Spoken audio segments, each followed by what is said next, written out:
Halo guys, Itel S25 Ultra akhirnya resmi diluncurkan ke pasar Indonesia yang dibanderol mulai harga Rp1,8.099.000 saja.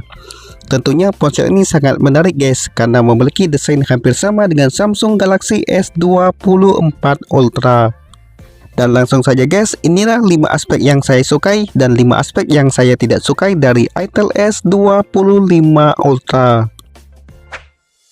Yang pertama saya sukai dari Itel S25 Ultra adalah tentunya dari segi desainnya yang terlihat mewah karena menggunakan layar model melengkung atau layar kurs dengan bezel cukup tipis.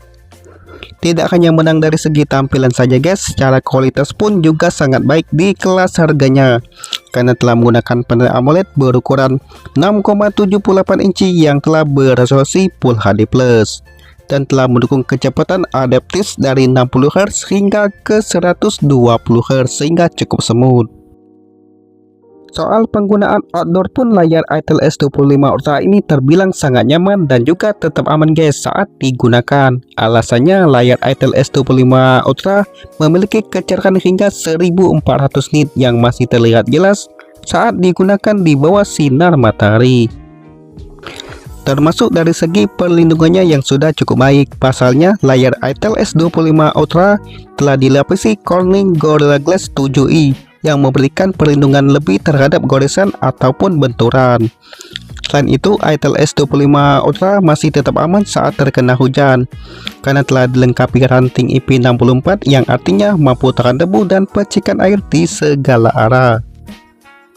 Tidak hanya layar saja guys, bodi ponsel ini juga sangat tipis dan ringan sehingga cukup nyaman saat digenggam karena memiliki ketebalan 6,9 mm saja dengan berat sekitar 163 gram.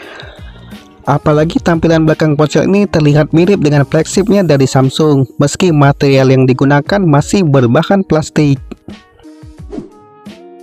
Yang saya sukai kedua dari Itel S25 Ultra ini adalah dari segi kameranya yang ternyata cukup jernih di kelas harganya, terutama pada kamera selfie-nya yang telah beresolusi 32 megapiksel yang membawa kamera utama beresolusi 50 megapiksel dan memiliki kemampuan merekam video hingga resolusi 2K di 30 fps.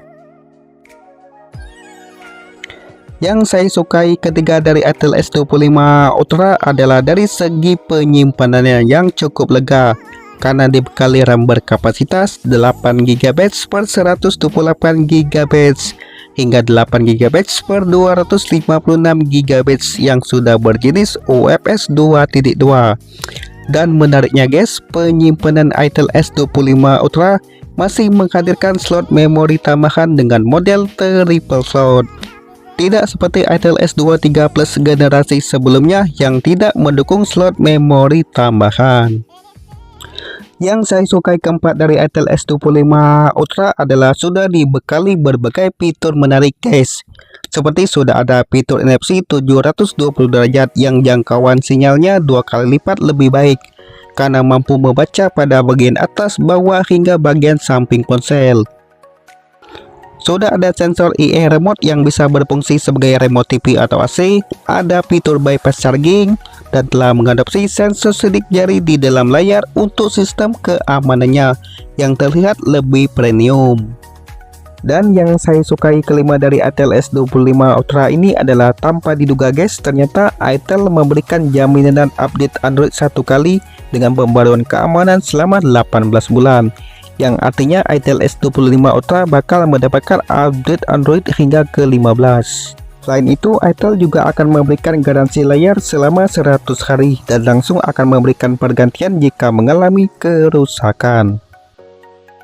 Sementara untuk yang kurang saya sukai dari Itel S25 Ultra, yang pertama adalah dari segi performanya yang tidak terlalu kencang dibandingkan para pesaingnya, sehingga kurang oke untuk kaum mendang-mending. Alasannya secara performa ponsel ini hanya mengandalkan chipset Unisoc T620 saja, tidak seperti Infinix Hot 50 yang telah menggunakan chipset MediaTek Helio G100 meski dibanderol harga lebih terjangkau, tetapi secara performa jauh lebih unggul.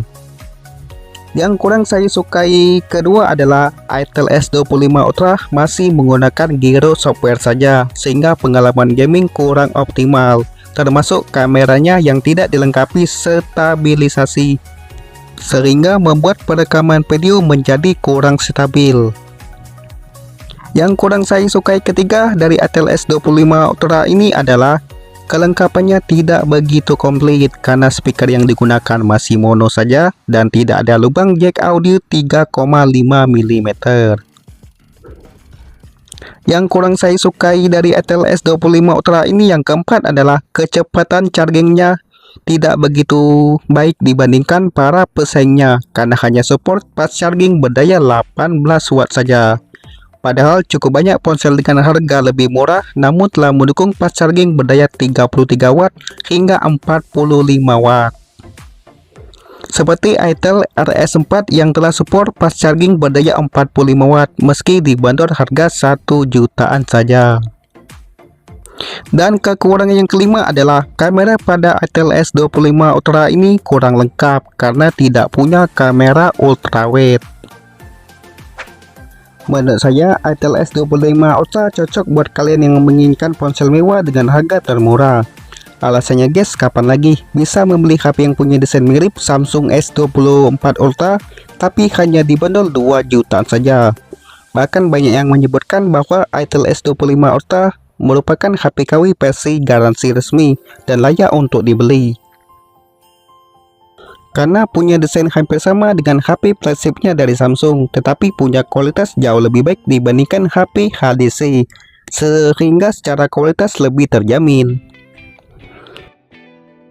Meski secara performa tak sekencang para pesaingnya, namun untuk kebutuhan harian Itel S25 Ultra ini sudah cukup mumpuni banget. Karena punya kamera cukup bagus, RAM cukup besar, dan punya performa pun bisa dikatakan tidak begitu lambat karena mampu menghasilkan AnTuTu mencapai 300 ribuan. Itel S25 Ultra dibanderol dengan harga resmi Rp2,1.099.000 untuk RAM 8/128GB nya dan Rp2,3.099.000 untuk RAM 8/256GB nya.